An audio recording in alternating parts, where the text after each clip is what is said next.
Oh, the 80s. It was a completely different day and time from what you see now. Don't get me wrong, it's not like it was the Dark Ages. However, I'm sure that kids today would say otherwise.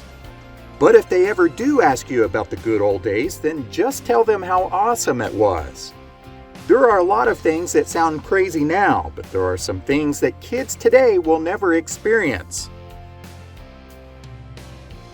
The 1980s had just the right amount of technology. Some of it felt a little futuristic at the time, but it certainly did not occupy every single moment of our day. For many people, the 1980s is when they first got cable television, and that was something that you would never forget. It was a life-changing experience. The days of searching through 6 channels and adjusting rabbit ears on the television became a thing of the past. Now we had 30 channels, which felt a little overwhelming, but somehow we managed. This newfangled cable television brought us one of the greatest things that we had ever seen. Remember MTV? You know, the actual music television channel that played music videos all the time. MTV completely changed the way that we saw and listened to our music. It opened us up to some of the latest styles in clothing and trends, although some of it was really out there. I don't remember anyone ever looking like this unless it was on MTV. Something else that hit it big in the 1980s was the VCR. If you had one of these, then it was incredible. There were all sorts of movies that you could rent from your local video store, and just going there felt pretty special. It was exciting when we could find that next big hit movie to rent, but if it was a popular one, then it was probably going to be out of stock. This meant that we would have to look for something else. Usually we would wander the aisles aimlessly trying to find something because we did not want to go home empty-handed. Oftentimes this meant that you would settle on something less desired, but occasionally you would find a little hidden gem and the movie would be fantastic. VCRs also changed the way that we watched television. We could set the timer and record our favorite shows, so if we weren't going to be home, it was no problem. Many of us built up our catalog of movies by recording them off of one of the cable television channels. All you needed was a blank VHS tape, and over time we accumulated a lot of those. One of the most popular jobs for kids to have was a paper route. This was a time when almost every household got the daily newspaper delivered right to their home. If you had a bicycle and a desire to make more money, then this was the perfect opportunity to do so. Sadly, this is no longer possible for most kids. Many newspapers have went out of print, and even if they haven't, there are very few people that subscribe to them. It's really impossible for any kid to do this on a bicycle because the people that do get the paper are often spread far apart from one another. Kids today may think that it had to be boring without the ability to text or snap your friends, but let me tell you, it absolutely was not. Back then, kids saw their friends in person. They walked or rode their bikes to their friend's house to see if they could come out to play. If they could not be found outside, then you would see a yard full of bicycles, and that's where the kids would be, inside that particular house. That was perfectly okay, and parents really didn't worry. For the most part, they were completely safe if they were with their friends.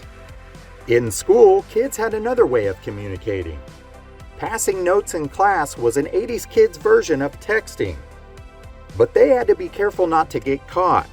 If the teacher saw the note getting passed, then they would take it and then read it in front of the whole class.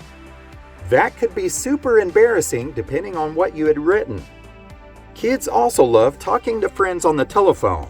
You know, the old style phone with the cords that were really like fidget toys.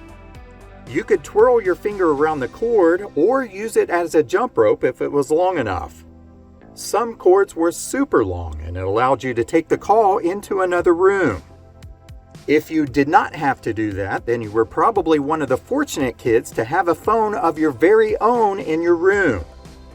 There's also probably a good chance that you had a cool phone like this. Every kid wanted one of these. Even though we had VCRs, Saturday morning cartoons were still very much a thing.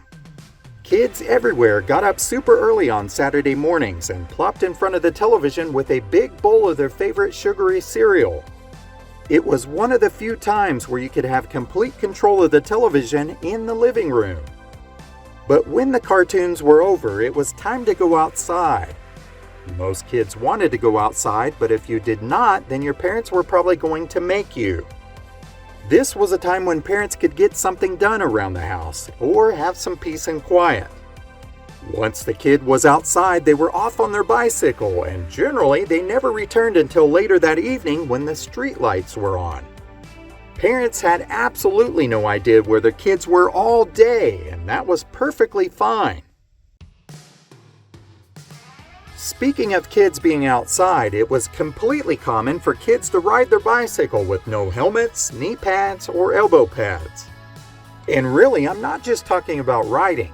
I'm talking about jumping some pretty gnarly ramps. Danger was just all part of the fun. Most of the time, it was just going to be a few bumps and bruises, but occasionally it would be broken bones and stitches. Hopefully nothing worse. 80s kids never backed down from a challenge, and almost nothing was off limits. Really, it's a miracle that most survived. Here is something else that will blow your mind. In 1968, the United States made it mandatory that all new cars being manufactured have seat belts installed in them. Some people wore them, but not too many. Both adults and kids rode around in vehicles and never wore their seat belts. In fact, New York became the first state to enforce mandatory seatbelt wearing laws, but that wasn't until 1984. There were many other states that did not pass laws like that for years, so in the meantime, there were kids riding in the front seat with no seatbelt and maybe even standing up.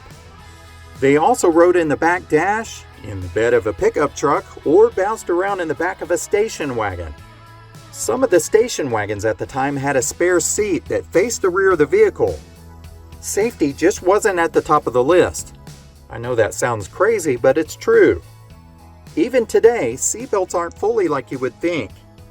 For instance, as of August 2024, there are only 9 states that require seatbelts on school buses. They are Arkansas, California, Florida, Louisiana, Nevada, New Jersey, New York, Texas, and Iowa. Someday, people will look back and think that that was crazy, but it will never be as wild as what 80s kids and before experienced.